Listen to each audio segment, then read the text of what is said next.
One of the most confusing experiences in a relationship is encountering someone who seems to care deeply one moment and then becomes remarkably distant the next. You may find yourself thinking, how can someone who seems so connected suddenly act as if none of it mattered? That question becomes especially painful when their behavior appears cold, detached, or almost indifferent. But there is an important psychological distinction we need to understand. Emotional distance is not always evidence of emotional absence. Sometimes, it is evidence of emotional distance. They may genuinely want connection, companionship, affection, and emotional intimacy, while simultaneously becoming uncomfortable when those very things begin to feel real. This creates an internal contradiction. Part of them moves toward the relationship, while another part warns them to maintain control, preserve independence, and avoid becoming emotionally exposed. And this is where their behavior can become difficult to interpret. When the outside, this can look like rejection, but psychologically it can function as a regulation strategy, a way of reducing the intensity of emotions they do not know how to comfortably manage. Think about what happens when a person feels emotionally overwhelmed. One response is to move closer to another person for reassurance. Another is to move away and regain a sense of control. Avoidant patterns tend toward the second response.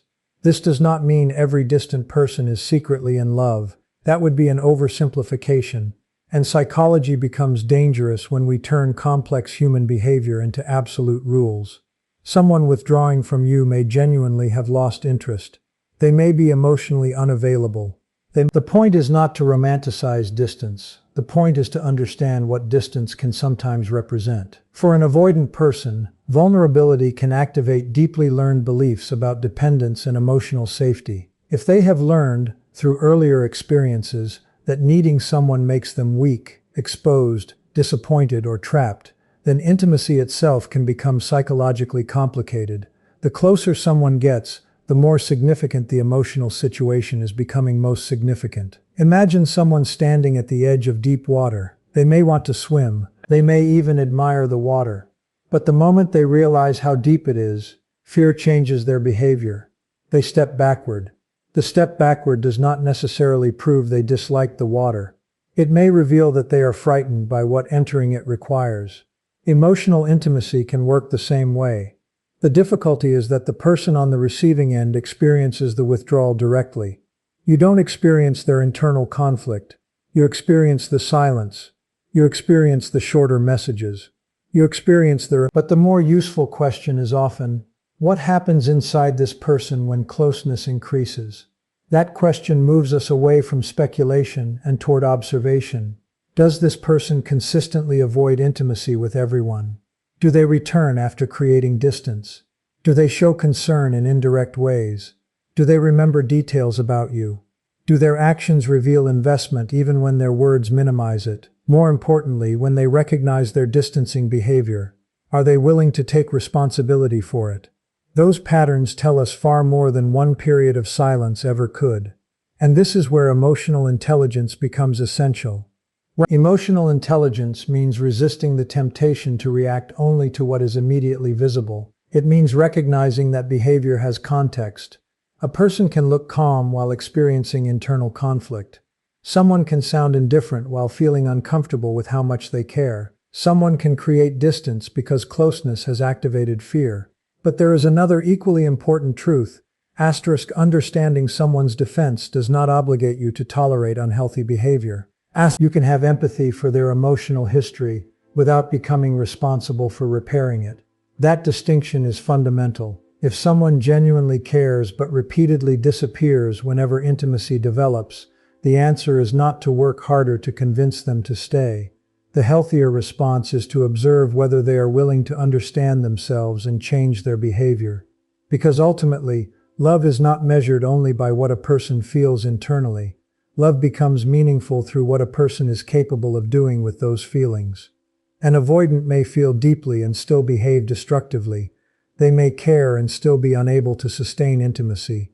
They may miss you and still refuse to communicate. Feelings matter, but emotional maturity determines what happens to those feelings. So when someone acts heartless, don't immediately assume that there is a hidden love story underneath the silence. Instead, become curious.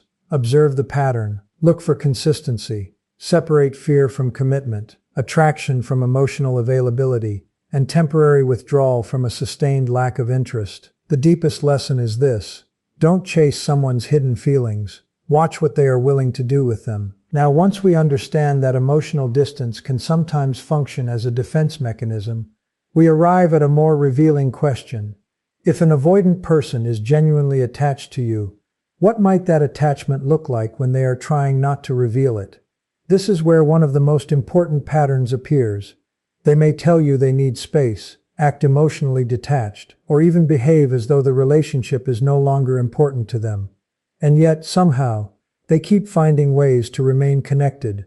That contradiction is psychologically significant.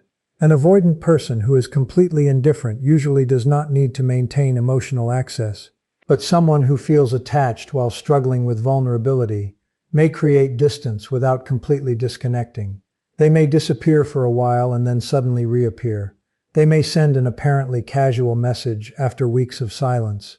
They may find an ordinary reason to ask how you are doing. They may watch what you are doing from a distance without directly engaging. None of these behaviors by themselves prove love. That's important. Human behaviors form a consistent pattern. They can tell us something about unresolved emotional attachment. Think about the difference between leaving and distancing. Leaving says, I have decided that this connection no longer belongs in my life. Distancing can say something different. This connection feels emotionally difficult, so I need to reduce its intensity. The outward behavior may look similar. The psychological process underneath it may be completely different. This is why you should pay attention to the pattern rather than obsess over individual moments. An avoidant person may not say, I miss you. Instead, they might suddenly reference something you once discussed. They may remember a small detail you assumed they had forgotten. They might contact you around something that gives them a socially acceptable reason to reconnect. The communication can appear insignificant on the surface, yet the timing and repetition may reveal that the emotional connection has not disappeared. Why would someone do this? Because maintaining connection at a distance can feel safer than experiencing full emotional intimacy. Distance provides control. Closeness creates uncertainty. When someone remains emotionally connected without fully approaching, they can experience some of the comfort of attachment without confronting all of the vulnerability that comes with it. It becomes a psychological compromise. I don't want to lose this person, but I also don't know how to feel completely safe being close to them. And this is precisely why mixed signals can be so emotionally exhausting. One day you feel important, the next day you feel invisible. Then, just when you begin accepting the distance, they reappear. Their return creates hope. Their withdrawal creates confusion. Eventually, you may become trapped in the cycle of interpreting every message, every delay, every view, and every change in tone. But emotional intelligence asks you to step outside that cycle. Instead of asking, what does this one message mean? Ask, what pattern has this person established over time? That shift is powerful. A single message can mean almost anything. A repeated pattern is much more informative. Perhaps they consistently find reasons to reconnect after periods of withdrawal. Perhaps they consistently find reasons to reconnect after periods of withdrawal. Perhaps they demonstrate genuine curiosity about your life. Perhaps they become more attentive when they sense that you are emotionally moving on. Perhaps they remember details that suggest you occupy more psychological space in their mind than their detached behavior implies. These observations are useful because attachment is often revealed indirectly. People don't always behave according to what they consciously say. Human beings are capable of holding contradictory emotions at the same time. Someone can want independence and connection. They can fear intimacy while craving it. They can tell themselves they don't need anyone, while simultaneously feeling deeply affected by the possibility of losing someone. The human mind is not always logically consistent, and this is why the avoidant pattern can be misunderstood. We tend to believe that if someone cares, they will simply move toward us. But emotional history can interfere with that instinct. A person may feel attraction and anxiety simultaneously. They may experience longing and fear at the same time. Yet we must be careful not to turn this understanding into an excuse. If someone keeps returning only when they fear losing access to you, but never develops the ability to maintain a healthy relationship, then their attachment may be real while their capacity for intimacy remains limited. Those are two different things. You deserve to understand that distinction because it protects you from one of the most painful relationship traps, confusing someone's inability to let you go with their ability to love you well. Someone can secretly care about you and still be incapable of giving you the relationship you need. That is why the strongest evidence isn't simply that they keep coming back. The stronger evidence is what happens after they return. Do they communicate more honestly? Do they acknowledge their behavior? Do they become more consistent? Do they tolerate emotional closeness without immediately retreating? Do they make room for your needs instead of expecting you to adapt endlessly to their fears? Those are the questions that reveal emotional development. Because ultimately, the goal isn't to decode an avoidant person so perfectly that you can predict every move. The goal is to become emotionally intelligent enough that their behavior no longer controls your emotional state. If they keep finding ways to stay connected, observe the pattern, appreciate what it may reveal, but don't abandon your standards. And remember, the clearest sign of love is not that someone secretly watches from a distance. It is that they eventually find the courage to come closer. The clearest sign of love is not that someone secretly watches from a distance. It is that they eventually find the courage to come closer. The clearest sign of love is not that someone secretly watches from a distance. It is that they eventually find the courage to come closer. The clearest sign of love is not that someone secretly watches from a distance. It is that they eventually find the courage to come closer. The more meaningful the relationship becomes, the more strongly an avoidant person may feel the urge to create distance. From the outside, this seems irrational. If closeness is good, why would someone run from it precisely when the connection begins to deepen? The answer lies in the difference between wanting intimacy and feeling safe with intimacy. An avoidant person may genuinely desire connection, but desire alone does not determine behavior. Our nervous system also asks a different question. Is this safe? And for someone who has learned to associate emotional dependence with disappointment, loss of control, rejection, or vulnerability, increasing closeness can activate an internal alarm. This is why the beginning of a relationship can sometimes feel easier for an avoidant person than the middle. Early attraction contains possibility without requiring complete vulnerability. There is excitement, curiosity, chemistry, and anticipation. But as emotional intimacy develops, something changes. The relationship stops being theoretical. The other person starts to matter. Their opinion carries more weight. Their absence becomes noticeable. Their approval becomes emotionally significant. And suddenly, there is something to lose. Someone who was affectionate becomes reserved. Someone who communicated constantly begins taking longer to respond. Someone who talked enthusiastically about the future suddenly emphasizes independence. You might think, what happened? I didn't do anything. Sometimes that is precisely the point. Nothing external has necessarily gone wrong. The internal meaning of the relationship has changed. The closer you become, the more emotionally consequential the relationship becomes. And for an avoidant individual, emotional consequence can feel like emotional danger. Consider what happens when a person becomes aware that another human being can deeply affect their emotional state. That realization challenges the illusion of complete independence. If you can hurt me, disappoint me, leave me, or matter enormously to me, then I am no longer entirely in control. For someone who has built their identity around emotional self-sufficiency, that can be unsettling. So the mind reaches for familiar protection, distance, not necessarily because the person has stopped caring, but because caring has become psychologically expensive. This is one reason an avoidant may suddenly focus on flaws in the relationship once intimacy increases. The mind begins searching for rational explanations for an emotional discomfort it does not fully understand. Instead of thinking, I am frightened by how important this person has become, it may be easier to think, maybe this relationship isn't right. The brain is remarkably good at constructing explanations that protect us from uncomfortable emotions. And this is where emotional intelligence becomes essential. If you interpret every withdrawal as proof that you were not valuable enough, you may personalize a process that was never fundamentally about your worth. But you also should not make the opposite mistake. and assume that every withdrawal means secret love. Psychological maturity requires holding both possibilities at once. Perhaps they are overwhelmed by intimacy. Perhaps they are losing interest. Perhaps they are overwhelmed by intimacy. Perhaps they are losing interest. Perhaps they are overwhelmed by intimacy. Perhaps they are losing interest. Perhaps they are overwhelmed by intimacy.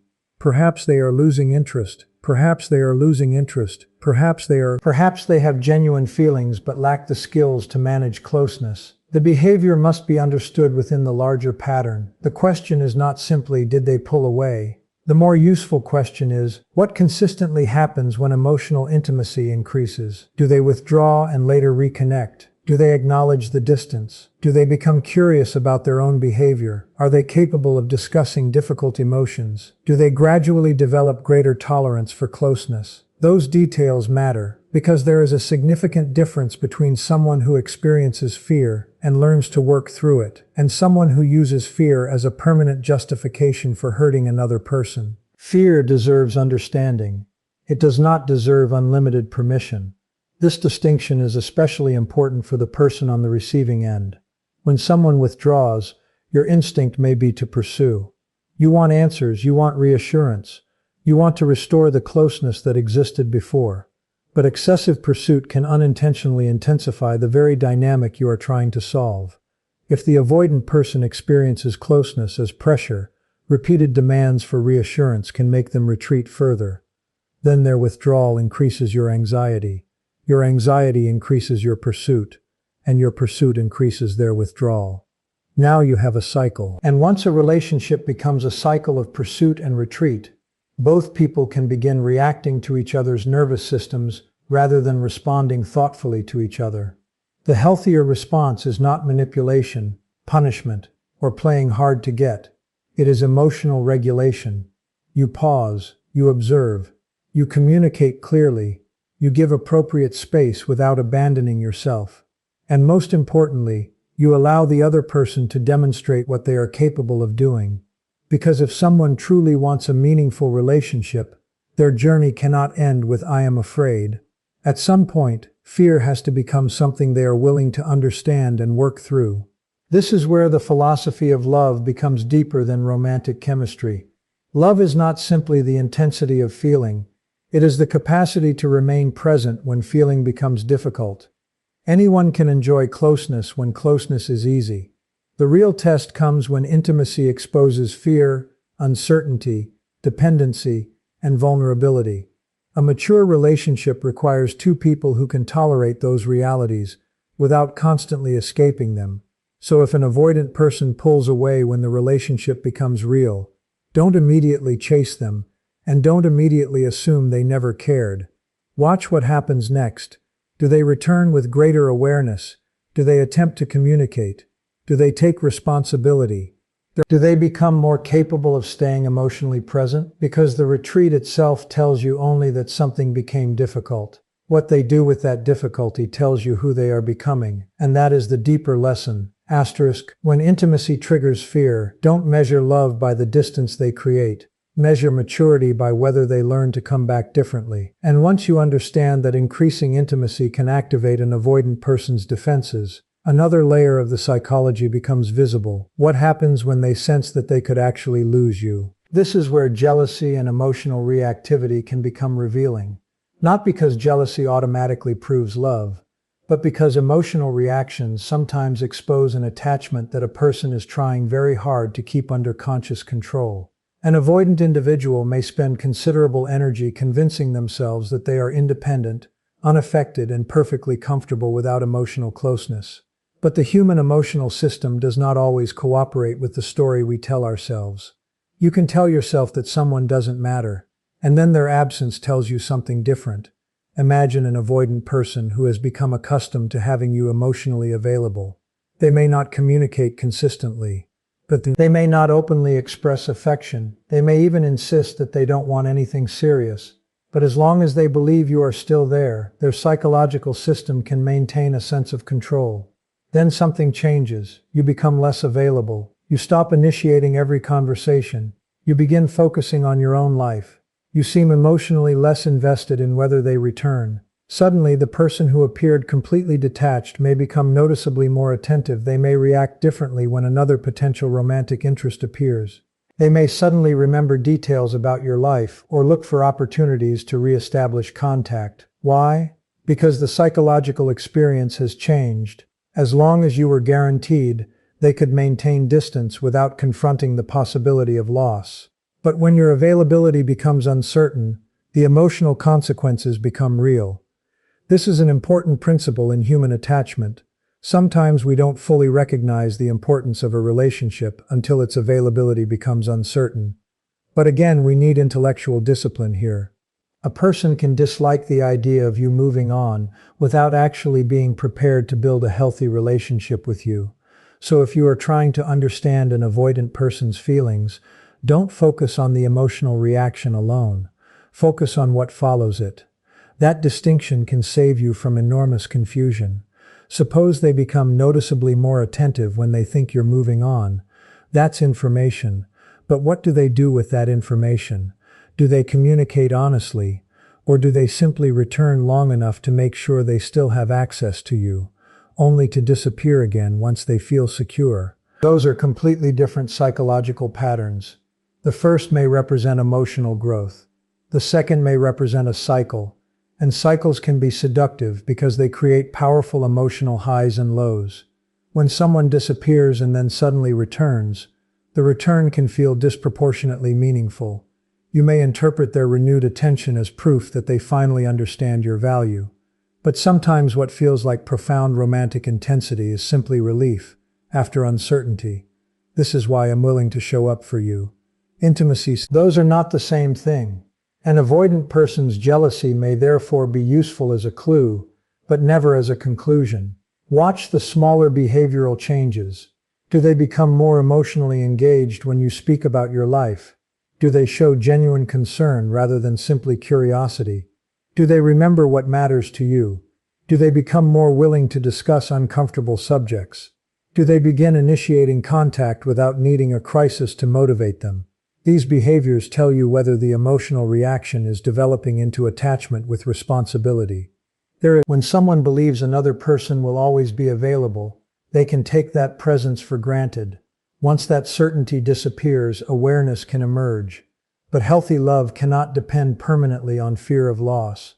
If someone only values you when you are leaving, then the relationship is being organized around scarcity rather than appreciation.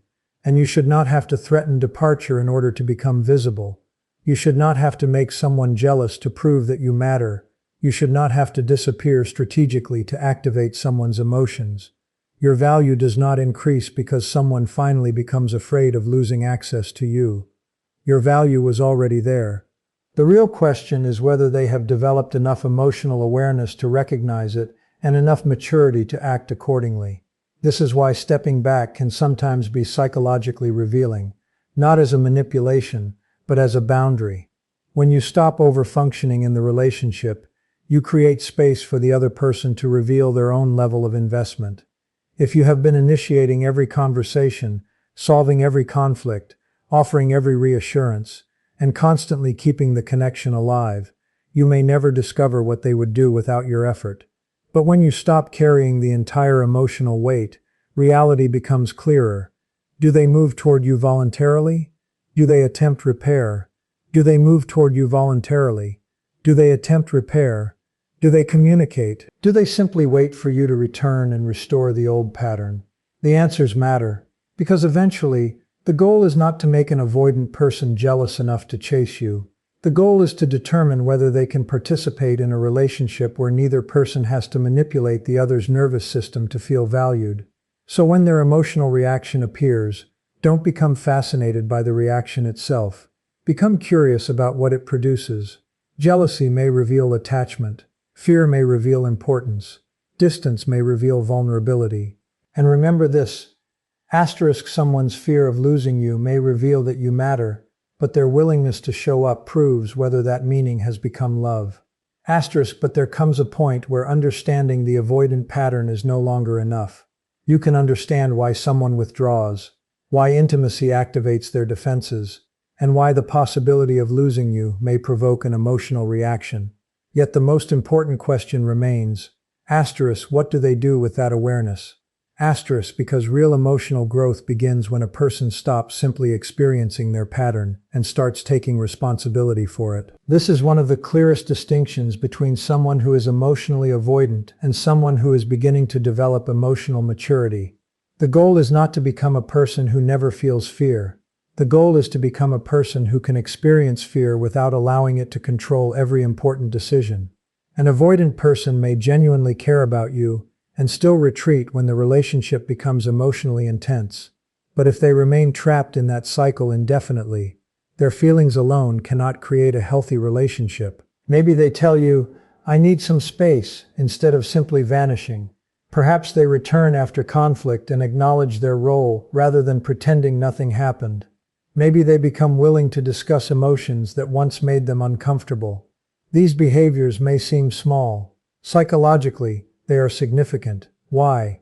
Because emotional development is often visible not in dramatic declarations, but in the gradual expansion of a person's capacity to tolerate discomfort. Think about vulnerability. For someone with strong avoidant tendencies, vulnerability can feel like surrendering control. They may have spent years developing strategies that allow them to remain emotionally self-contained.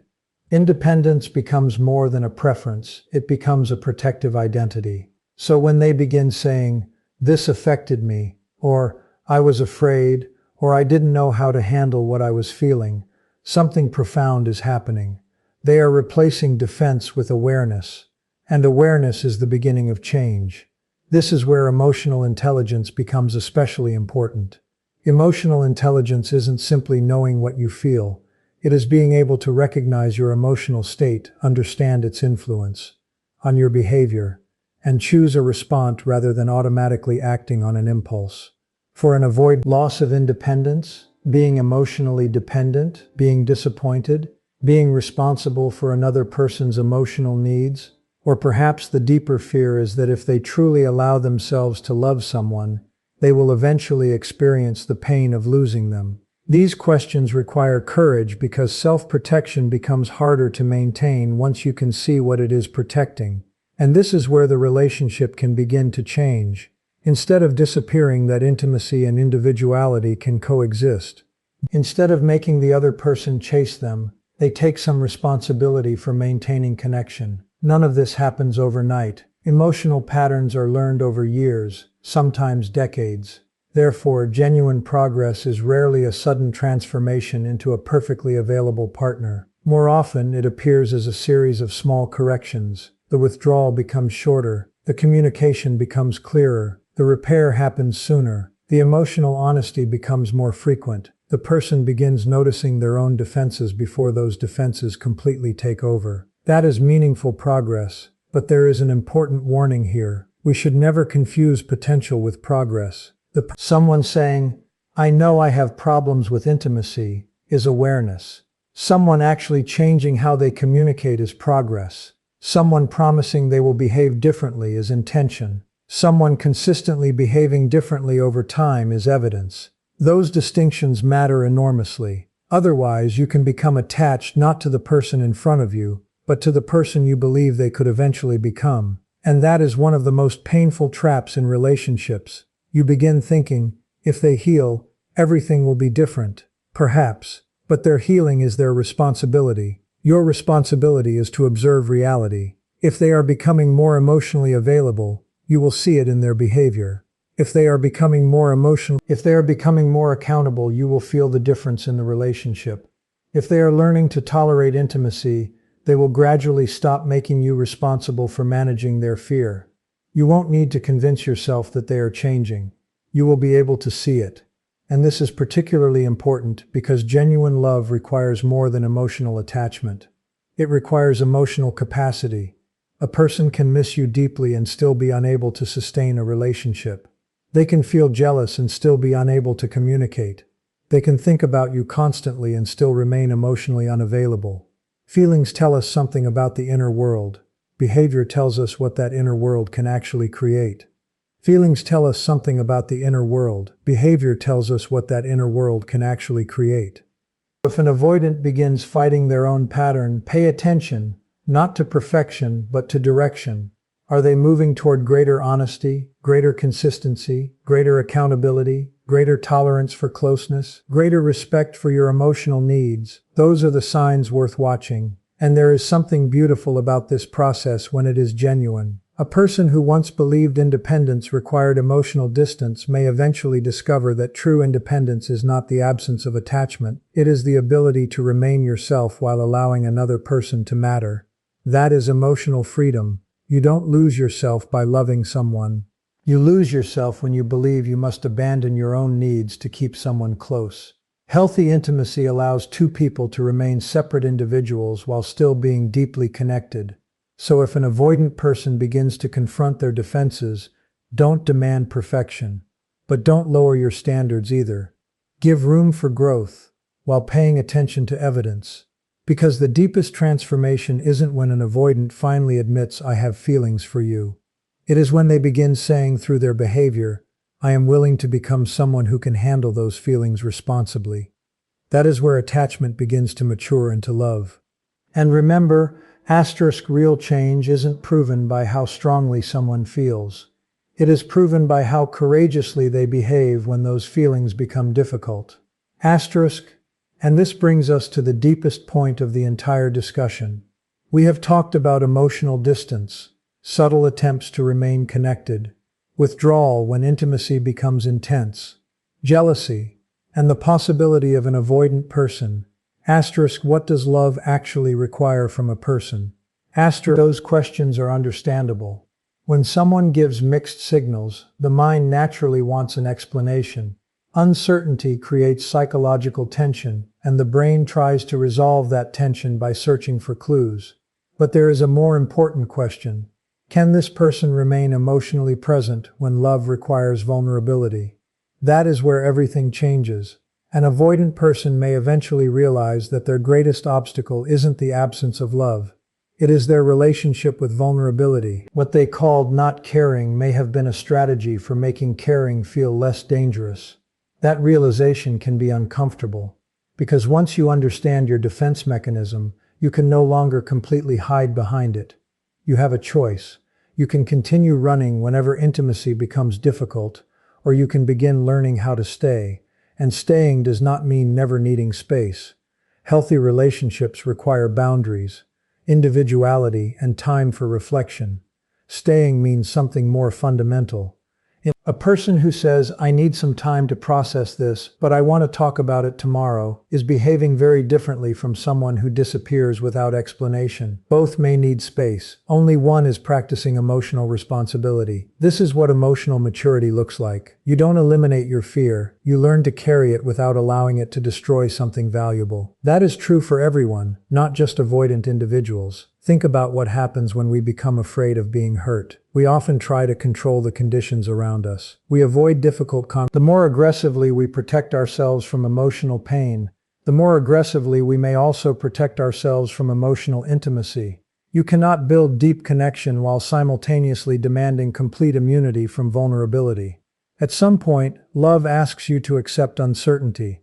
You may care about someone without knowing exactly what will happen. You may open yourself without receiving a guarantee. You may communicate honestly without knowing how the other person will respond. That uncertainty is not a flaw in love. It is part of love. And perhaps this is why the most meaningful transformation in an avoidant person is not simply that they return after leaving. Returning can be easy. Missing someone can be easy. Feeling lonely can be easy. The harder act is returning differently. It is saying, "I understand what I did." It is saying, "I became frightened and withdrew." It is saying, "You didn't deserve to be left confused." It is saying, "I want to learn how to communicate instead of disappearing." That requires humility. And humility is one of the foundations of genuine intimacy.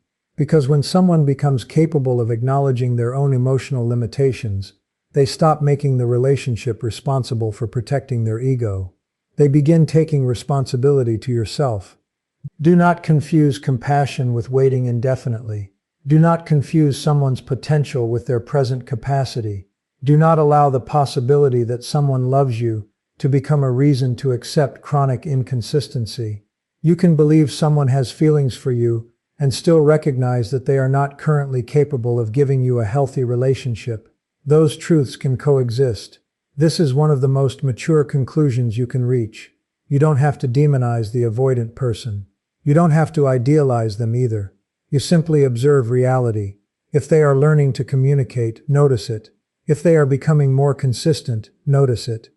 If they continue repeating the same cycle while asking you to endlessly understand, notice that too. Because love is not demonstrated by how many times someone says they are afraid. Love is demonstrated by what they are willing to do in spite of that fear. And this is where the entire conversation returns to you. Perhaps you've spent too much time trying to decode another person's behavior. Perhaps you've analyzed their silence, their messages, their social activity, their sudden returns, their changes in tone. Perhaps at some point, you have to ask yourself a different question. Does this relationship allow me to become more emotionally secure, more authentic, and more alive? That question shifts the center of gravity. You stop asking only whether they love you. You begin asking whether the relationship is capable of expressing love in a healthy form. And that is a much more powerful standard. Because you deserve more than hidden feelings. You deserve communication. You deserve consistency. You deserve emotional accountability. You deserve a relationship where you don't have to become a detective just to determine whether you matter. If an avoidant person truly wants to build something meaningful with you, eventually their internal transformation must become visible externally. They must move from defense toward dialogue, from disappearance toward communication, from emotional control toward emotional courage, from I don't need anyone toward I can need someone without losing myself. That is the real evolution. And when that evolution happens, something extraordinary occurs. The person doesn't become less independent. They become more psychologically free. They no longer need anyone. So don't spend your life trying to uncover someone's hidden love. Watch whether they have the courage to make that love visible. Because in the end, the question is not whether an avoidant secretly loves you. The question is whether they are brave enough to stop hiding behind the very defenses that keep them from loving you well. Love becomes real when fear is no longer allowed to make every decision.